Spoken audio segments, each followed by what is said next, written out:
As an American, I was appalled at the video that I saw of Mr. Floyd's death. I was appalled because it was shocking, undefendable, and beyond the pale of what human decency would ever expect. America witnessed a murder. And it's been a very difficult few days since then, but we can't forget that part of this. But unfortunately, that was not an isolated incident. And it wasn't even an isolated incident in the month of April. Just hours before that was the incident in Central Park in New York, where an African-American man who was there to look at birds politely asked a woman to stop violating the law and to put her dog on a leash, because what she was doing was in violation of the law. Not only did she get indignant and refuse to follow the law, she called 911 and said that an African-American man was threatening her. She felt she had that privilege that she could call 911 and say that an African-American man was threatening her.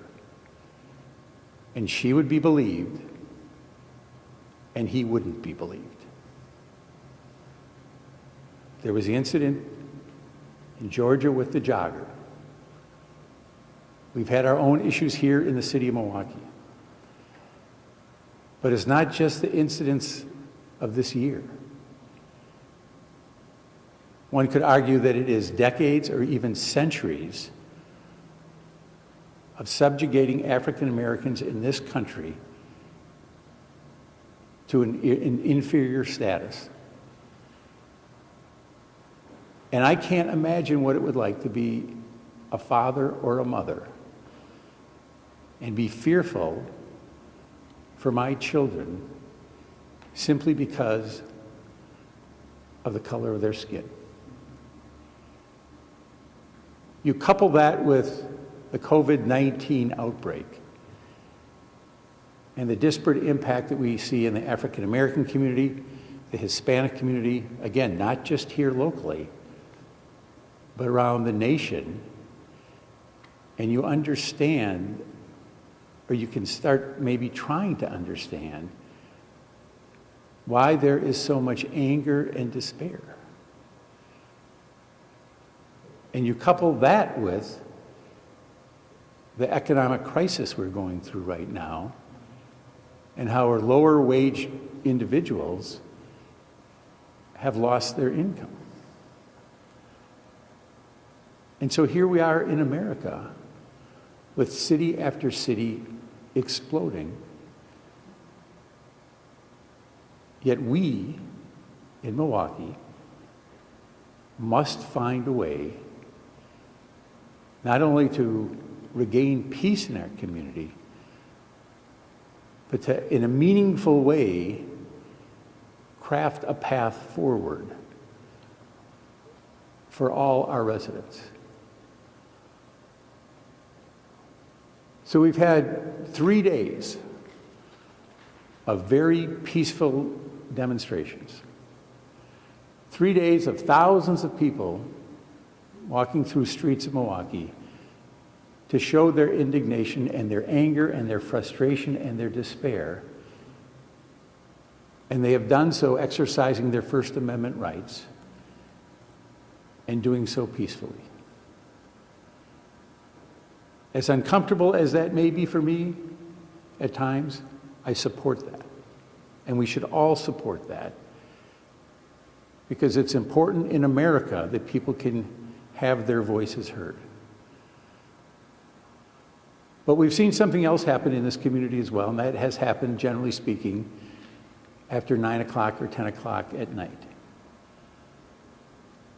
And that is, we've seen individuals, some from within our community, some from without our community, who have decided that they are going to take a different course of action. And Saturday, we were on Martin Luther King Drive, outside the Walgreens and the phone store. And I know for a fact that many elderly people in this neighborhood get their prescriptions filled at that Walgreens.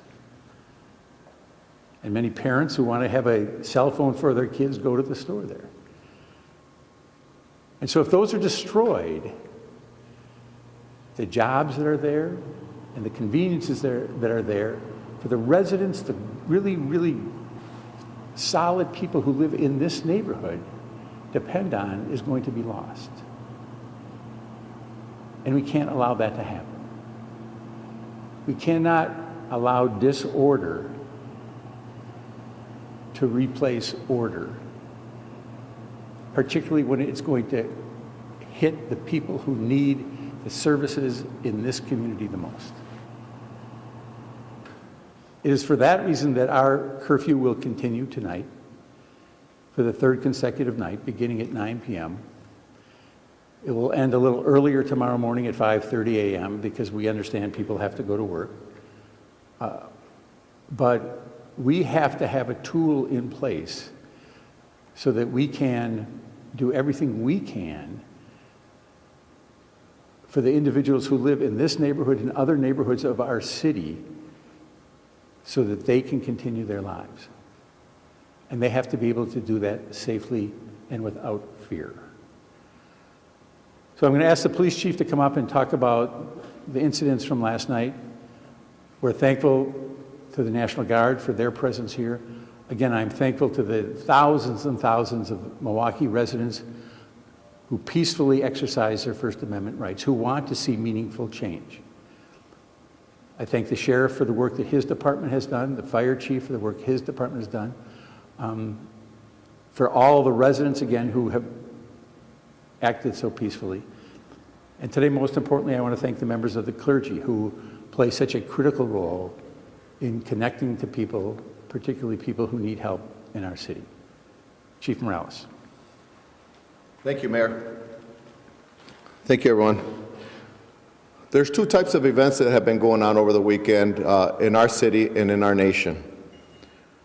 And those are peaceful protesting. And in that peaceful protesting, the nation is hearing the hard statement. But there's another events that are going on. And I don't know if the media is really picking up on that because it's going on under the cover of darkness. And that is the looting, the rioting that is going on once the sun goes down. Over the course of the past 3 nights, absolute chaos has been spewing in our city streets. Not by individuals who truly want change, but by individuals who want to steal, commit felonies, and destroy the very neighborhoods that we all work so hard to protect and serve. The last night, 24 stores were burglarized. 11 stores were damaged in the city of Milwaukee. Milwaukee does not deserve this. The people in our community do not deserve this. And most importantly, our local businesses do not deserve this. I don't think anyone here has problems with peaceful protesting or peaceful prayer vigils. And to continue that message, that's perfectly fine and accepted by all. But the rioting, and those that continue to do that, they will be arrested. Over the last 2 nights, over 100 people were arrested for violating curfew. 37 cars were towed. I want to send a reminder to all. If you're out engaging in civil unrest, you will be held accountable. It may be as minimal as a violating a curfew, a $691 citation, or committing felonies. The reckless behavior that we have seen in the last 3 days with vehicles is uncalled for. Motorized vehicles are 4,000-pound bullets that are operating in our city streets in a reckless manner. People are operating these vehicles, traveling at a high rate of speed, directed towards police officers. You're putting our community at risk. And understand that the charge of recklessly endangering safety can come from that. We'll continue to tow those vehicles as evidence for that reckless behavior. It has to stop. There's two messages going out. One is positive as a behalf of the day shift or the daytime protests, but one is really negative and it's impacting our community. As we all state, the majority of the people that live in these communities are people that deserve much better than what they're getting by what's occurring during the nighttime hours. Let's do better, Milwaukee. Thank you all, and God bless you.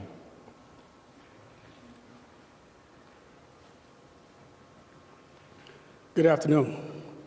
Sheriff Ernell Lucas. It's E-A-R-N-E-L-L, last name L-U-C-A-S. 1 week ago today, we witnessed one of the more reprehensible acts that shows the depth of man's inhumanity to man, as we witnessed 4 Minneapolis police officers take the life of one Mr. George Floyd. Our hearts go out to his family, to his friends, and all who loved him. Since that time, we have seen demonstrations break out all across our country, including right here in Milwaukee, peaceful demonstrations. And yet we've also seen the worst in individuals who would take advantage of an opportunity for those seeking to exercise their First Amendment rights, only to have people, whether they're insiders or outsiders, lurking and looking to breach the public peace. The Milwaukee Police Department, the Milwaukee County Sheriff's Office, and all of our law enforcement partners for the past 72 hours have been working tirelessly to keep Milwaukee County safe. We have worked long hours and at both ends of the candle to keep this community safe. But we need one other element, and that's the community. We need our community to show some restraint and show some calm and show some dignity. What we have witnessed in neighborhoods all throughout Milwaukee, neighborhoods that I grew up in, and Chief Morales grew up in, and others have grown up in, become aflamed and entorched by individuals who are seeking to divide us as opposed to uniting us. We have heard the voice of those who want change. And I know the work that the mayor, the governor who's not here today, the county executive and others, and all of us, the business community and everyone, are going to work to address the issues of the disparities that continue to exist in this community and in our country. But nothing is going to be resolved by what we are witnessing each night and every night for the past 3 days. It is true that Dr. King once said that a riot is the language of the unheard. But he did not issue that as a clarion call for us to seek war against our country. It was the words of a leader whose eyes beheld the burning of cities, Watts in LA, Newark, New Jersey, and other communities across America, and as a call for everybody to use calm and restraint to address the issues in our country. All of us here today are asking everyone in this community and those that would come from outside this community to use that same calm and restraint so that we can restore our community back to whole and make our community safe. Thank you all very much.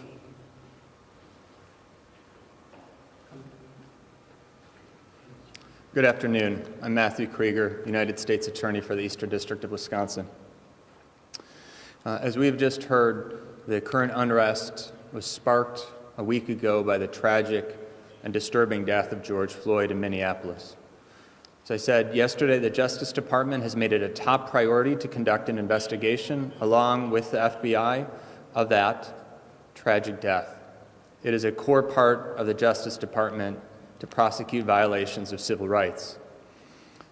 And as we've heard and seen, there have been peaceful protests in Milwaukee over the past days. They've happened before the sun went down. But as you've seen, and as the media needs to cover, it did not end peacefully last night. There was continued looting. There were attacks on police vehicles. There were more fires burned. There were shots fired. These are not the acts protected by the First Amendment. These are crimes. Those are not the acts of courage. It is cowardice to harm innocent business owners, to disrupt innocent communities, to destroy the men and women in uniform who are trying to protect our community. We owe a debt of gratitude to our law enforcement men and women who have been working tireless hours to try to allow those who want to speak peacefully to do so, while also protecting property from those who seek to exploit this moment of pain for their own personal advantage. Federal authorities, including the FBI and the ATF, are working with state and local authorities to help keep peace and to investigate crimes. It's a federal crime to set fire to a commercial building. As you heard 2 nights ago at the Walgreens on Martin Luther King Drive, an attempted arson was set. The ATF is, if they have not already, they are about to put out photographs from that arson, and we're asking for help to identify who participated in attempting to set that building on fire. Thankfully, a citizen of goodwill went in and put that fire out before it caught blaze and set more damage. As Sheriff Lucas said, now is a time when people of goodwill need to partner with law enforcement to determine what ways can we keep our community safe and to pursue justice for all people. So I'd ask you to contact the number on that as media hopefully pushes out that press release from the ATF. As we go into another evening, as you've heard, we call for people to act peacefully, to obey their curfew, and then to allow there to be the peace and the security that's needed for our nation to promote healing. Thank you very much.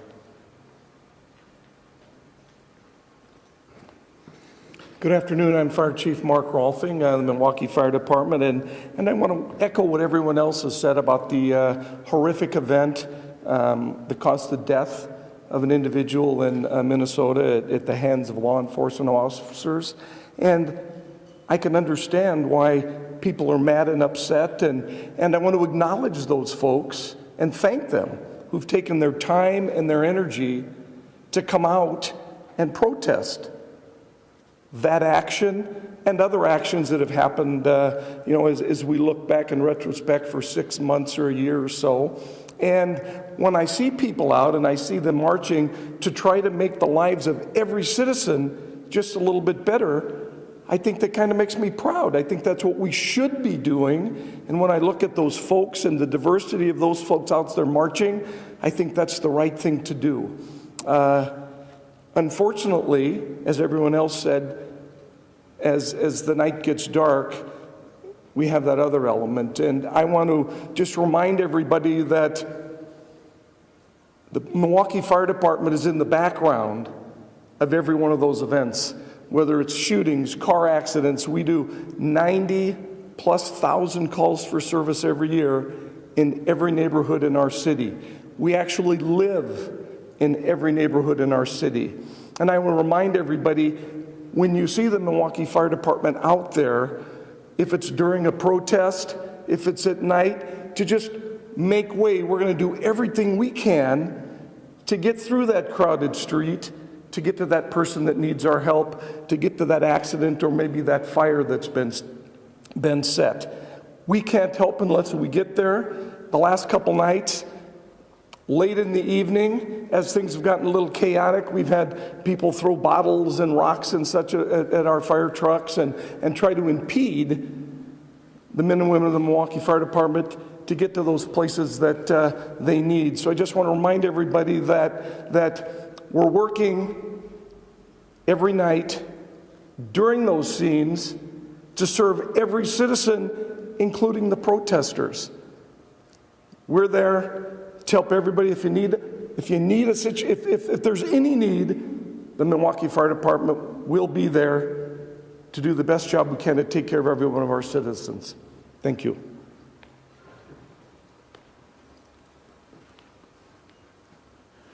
Pastor Raymond Monk from Ephesians Baptist Church. First of all, I just want to say thank you to all of the representatives that are here, the mayor, police chief, sheriff, fire chief, along with Alderwoman Coggs. I'm here to say that what we've seen is that hurting people try to express their pain, their frustration, their agony the way that they know how. If I can borrow a line from the founding pastor of this church, he said that people only do the best they can with the mind that they have. And many of our young people have been hurting for a long time, and I want to say to them that we hear you, but causing destruction and civil unrest is not the way. Let's work together. Let's bring together the churches, the various houses of worship, our community activists and organizers, and let's work with our legislators and our law enforcement officers to bring about real change. I'm calling on those that are part of the church throughout the greater Milwaukee area and various houses of worship. Our city, about a little over 600,000, is really small. It's about 1 or 2 degrees of separation.